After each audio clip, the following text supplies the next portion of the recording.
Hi, everybody. I'm sorry I'm a little bit late. I was at my cardio dance class this morning, and I just couldn't miss it. So here I am now.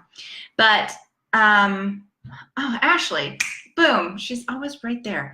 Amazing. Okay, so today first of all, let me say my name is Amanda Lee. I'm a health, happiness, and hormone coach helping women feel at home in their body through natural hormonal balance and emotional freedom. And today we're talking about my third component, my third C of 10 Days of Self-Care. And today's is compassion, having compassion on yourself. Okay, so this is really important.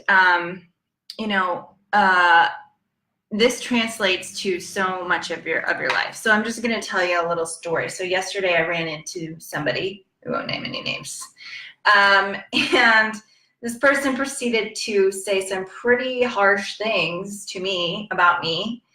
And this is stuff from the past, but it was painful to hear. But at the same time, it wasn't. And the reason why is because I have built myself up so much with my own compassion for myself that what was said kind of just ricocheted right off of me, in the sense of like, I know that's not true. I know that's not the truth about me, despite what this person said.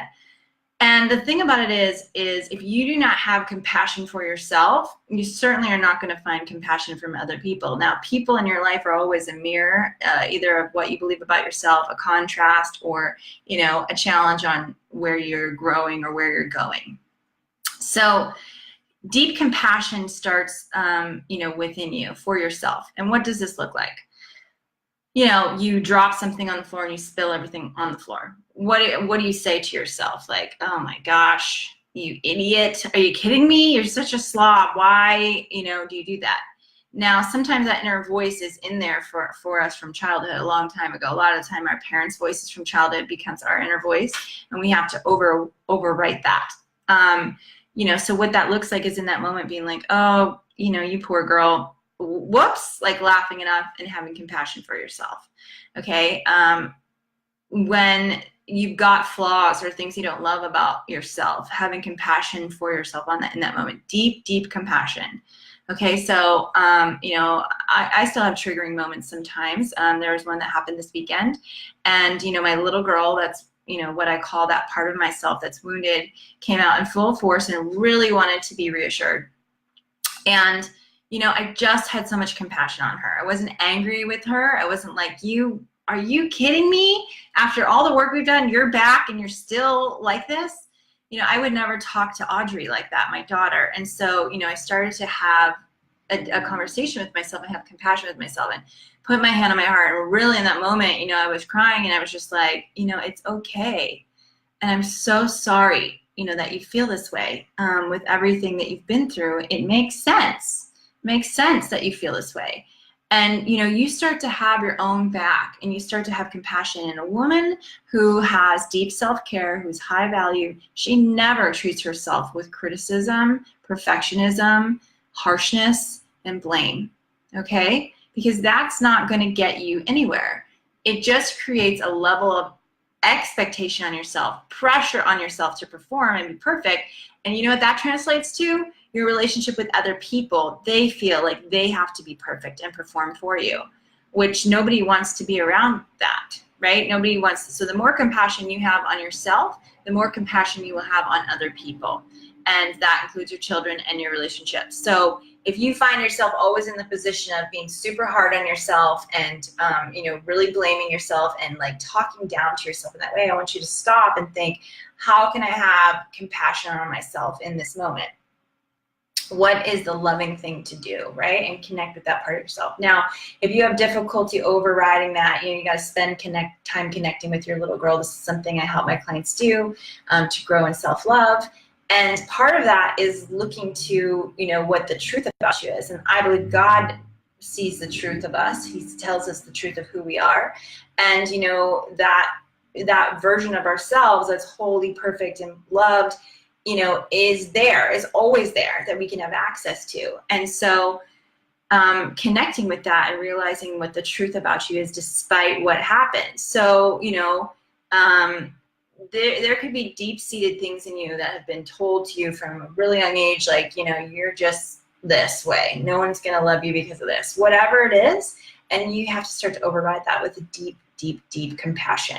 So next time you find yourself in a situation where you could be frustrated with yourself or angry with a mistake that you made or whatever, stop and catch yourself and see, how are you talking to yourself? Is it in deep compassion, or is it in judgment, blame, perfectionism, criticism?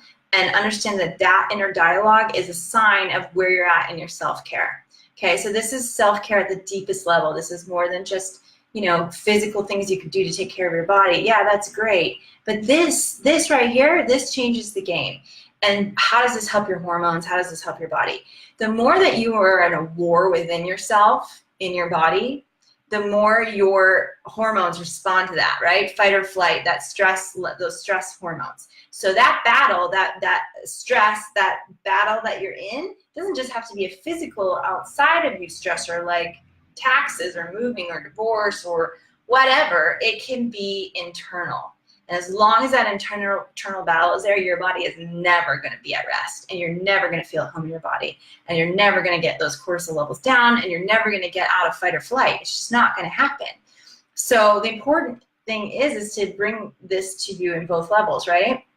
Having good practices for your body and the way you eat, move, what you put in it, your nutrients, your supplements, fixing your gut, fixing your liver, fixing your adrenals. But if you do not fix the relationship with yourself, this battle is going to keep going.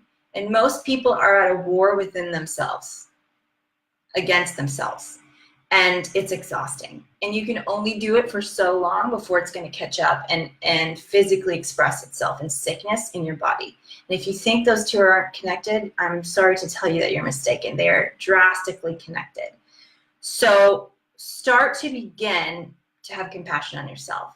And if you have a hard time doing that, think of yourself as a little girl or a little boy, wherever the first moment of pain, of disconnect, of love for you was, and start to connect with that version of yourself. Get a picture of yourself from that age and start to picture you at that age and talk to that version of yourself and connect with it and start to do that work of real deep compassion.